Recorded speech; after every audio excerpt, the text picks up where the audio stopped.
Welcome to Luca is a billionaire, where the only thing I invest in is your answers. You start by isolating the problem and removing power. This protects components and you. Inspect the keyboard type and physical condition.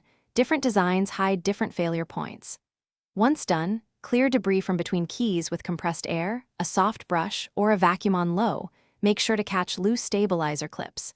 If a keycap is loose, gently pop it off and examine the retainer, then test the switch housing for cracks before proceeding to deeper disassembly. You now take the keyboard apart methodically, remove keycaps and keep them organized so reassembly is foolproof.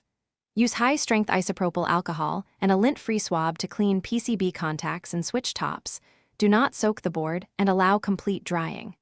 Once clean, reseat or replace the flex cable connector and test each switch manually.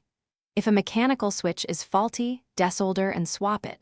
For membrane keyboards, inspect the conductive pads for wear and consider a pad repair kit.